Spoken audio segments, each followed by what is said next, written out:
claro que a imprensa que resistiu à ditadura é de uma relevância ímpar.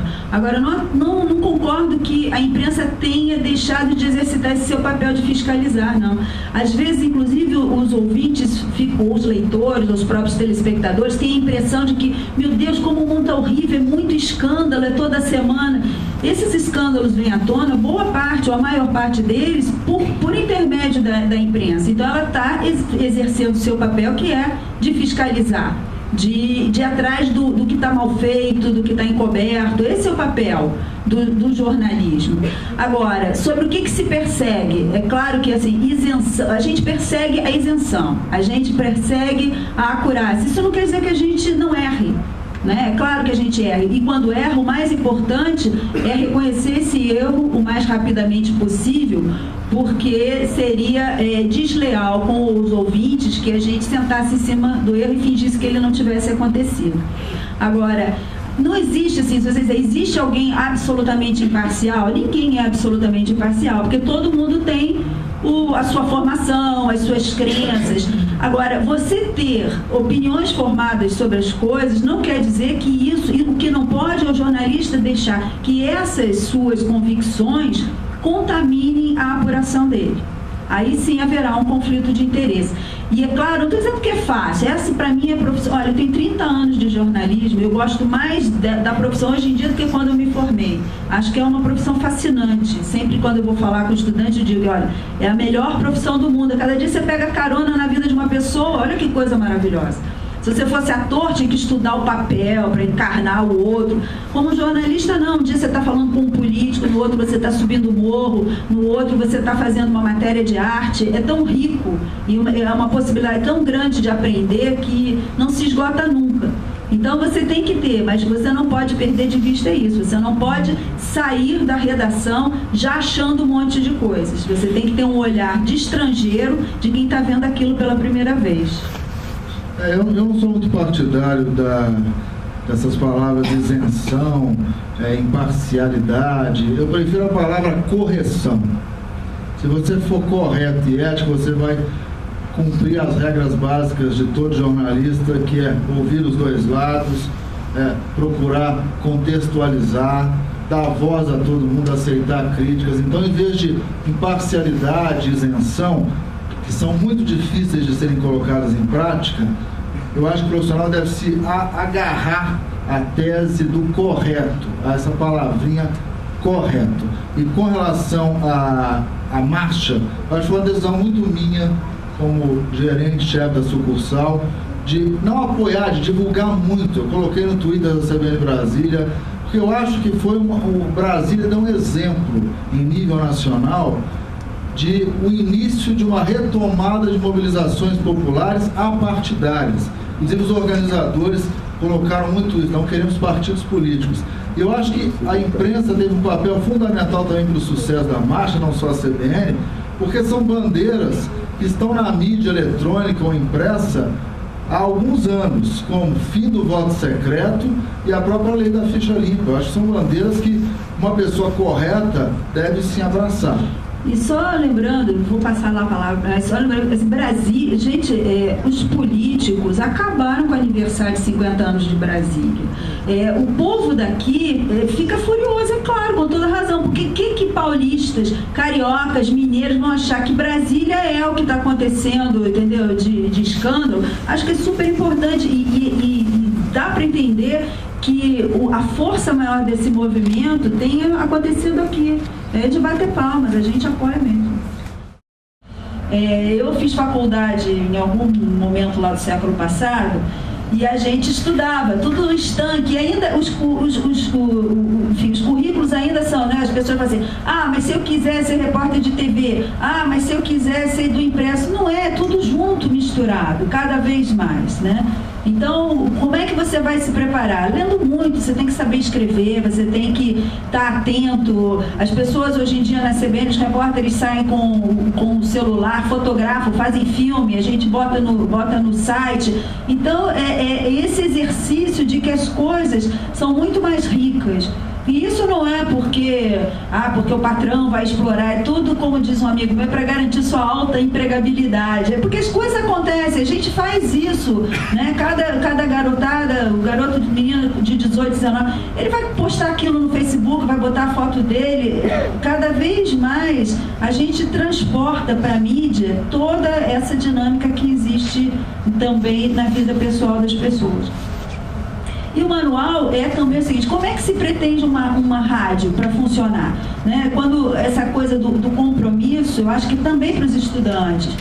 O capítulo, por exemplo, que fala de futebol, a CBN, nenhum jornalista faz testemunhal, que é uma prática ainda vigente em rádios. Né? Chega lá e fala assim: estamos aqui 4-2 e tome o comprimido Gão, que vai fazer bem para a sua dor de cabeça e sei lá o quê.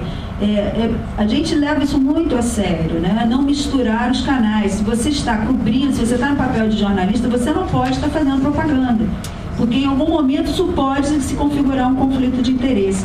Então, acho que todo amarrar tudo isso é o resultado de muitas discussões, de coisas que a gente, às vezes, eu falo assim: o que todo mundo acha? Para a gente chegar a um consenso, às vezes assim, né? Pode ser desse, a gente vai dar plantão, ontem mesmo, a gente vai dar plantão da saída do Orlando? Não, há 2 dias que ele está para sair, não vale plantão, não é uma novidade. Aí hoje vamos dar plantão do Aldo Rebelo assumir? Não, porque já está desde de amanhã. Quer dizer, então é muito dinâmica, a gente está o tempo todo com rádio, com e-mail, com telefone, falando o tempo inteiro. Para emprestar essa dinâmica da redação, que os capítulos, inclusive, acabaram sendo sobre o site, como é que a gente trabalha o site, como é que a gente faz matéria especial, como é que a gente faz cobertura especial, como é que a gente faz é como se abrisse a portinha e dizer: olha, funciona assim aqui dentro. E é bacana, a gente se diverte, a gente trabalha muito, mas a gente também se diverte bastante. Eu acho que é, sobretudo, um ato de coragem. O Ruth foi muito feliz, né? Se ela faltar com seus compromissos, ela, no caso, a CBN, o ouvinte poderá reclamar, não é pouca coisa. Vocês já reclamam muito sem o manual. Agora imagine com o manual. Mas eu acho legal isso. Eu tenho uma postura no rádio de muita humildade. Eu sempre procuro manter essa humildade. De aceitar erros que nós erramos muito. O improviso é uma arte. Né? Eu sempre... E é uma lição também para essa garotada que está chegando.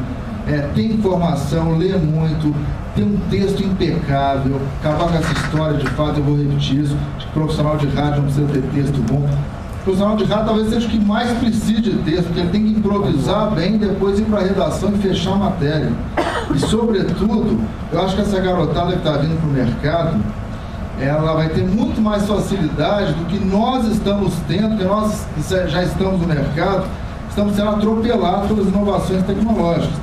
Eu fui fazer uma viagem recentemente a convite do Banco Santander, fui para Madrid. Eu levei o laptop, passei as minhas gravações pelo computador e passei uma matéria montada pelo computador. Eu sou do tempo em que viajava para cobrir Fernando Henrique. Eu falava em Nova York de um orelhão e tinha que expulsar o cara que estava falando, pedir pelo amor de Deus, em inglês macarrônico, que eu tinha que entrar na hora certa do jornal. Hoje você tem celular, então essa moçada que está vindo vai ter muito mais facilidade, mas o que me preocupa muito, professor Henrique, é o nível do texto.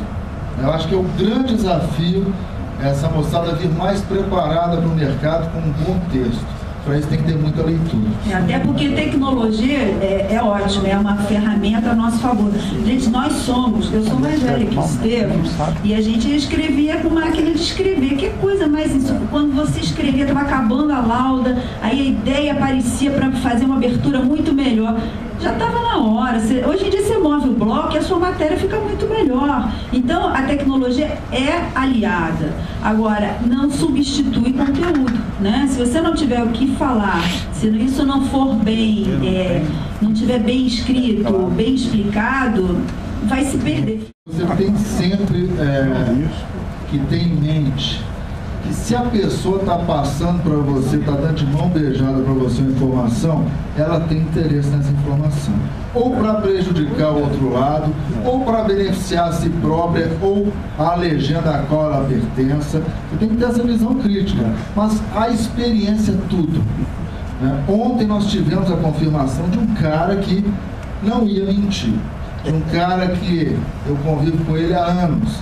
Então, é uma fonte fidedigna. Esse termo é manjadíssimo, mas ontem o cara que nos passou é uma fonte fidedigna. Então, é o seu juízo de valor, a sua experiência e o seu olhar crítico, principalmente na política. Se alguém do PC do B te passa uma informação, com certeza pode estabilizar o PT, ou vice-versa. Se o Tucano te passa a informação, com o tempo você vai aprendendo a lidar com esse jogo de interesses, né? Que a política nada mais é que um grande jogo de interesses. E olha só, não é só em política, no esporte é a mesma coisa. O repórter esportivo vai lá, o dirigente, o empresário que quer plantar uma informação sobre o jogador. Você tem que filtrar, você tem que desconfiar, você tem que checar. E é claro que com o tempo você vai descobrir pessoas nas quais pode confiar. Não são muitas, mas há.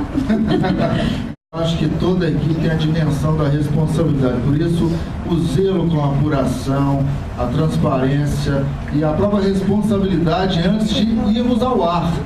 Não é essa coisa do hoje você é muito pressionado pelas mídias eletrônicas, pela própria internet, em sair na frente, né?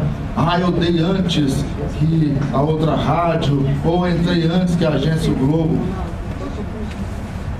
Melhor do que entrar antes, alguns segundos antes, é entrar com a informação correta.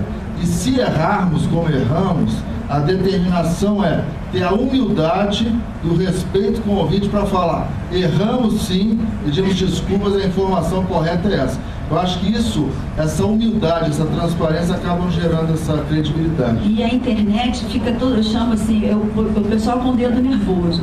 A equipe do site fica assim, mas já está ali, já está dando. Eu falo assim, mas calma, ainda não checamos. Então, às vezes, você tem que segurar mesmo a sua ansiedade, porque pode não ser exatamente isso. Pode ser, né, há casos de pessoas que apareceram mortas no site da internet e depois ressuscita.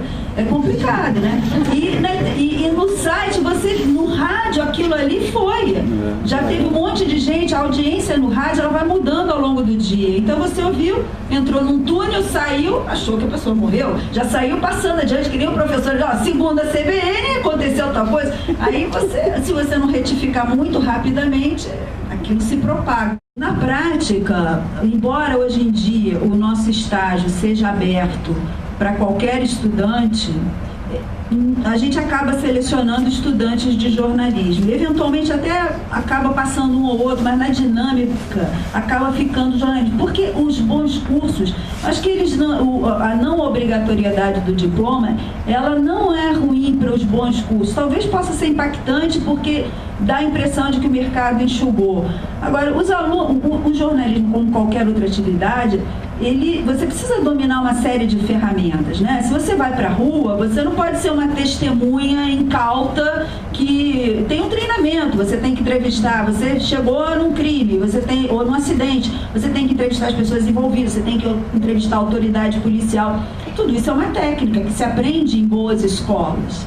Então, assim, na prática, é claro que isso criou uma certa complicação, e o mais maluco é que é o seguinte: o diploma não é obrigatório, mas as empresas, a pessoa precisa ter o registro, o DRT. Então, quer dizer, criou uma situação que deixa os RHs de cabelo em pé, né? Na prática, assim, não somos institucionalmente, a gente não acha que o diploma seja indispensável. Temos entre nós profissionais. Juca Kfouri não é jornalista, é sociólogo. O Sardenberg, se eu não me engano, fez direito ou filosofia. Então, não quer dizer que obrigatoriamente você tem que fazer um curso de jornalismo. Mas fazendo um bom curso de jornalismo, você vai estar muito mais bem apetrechado para exercer essa profissão com os olhos atentos e treinados que você deve ter. Só complementando, eu seleciono para estágio todo fim de ano, e na última seleção, por exemplo, já com a abertura para quaisquer cursos, tinham 12 finalistas, dos quais apenas um que não estava cursando jornalismo. Então há uma seleção natural, porque quem está cursando jornalismo, teoricamente, tem mais bagagem, tem um texto melhor e vai se dar melhor no afunilamento ali. Tem que fazer uma boa redação, tem que simular uma entrevista, tem que simular uma matéria. A prova de estágio é tão difícil que eu costumo dizer que a gente não passaria nele. Pois é.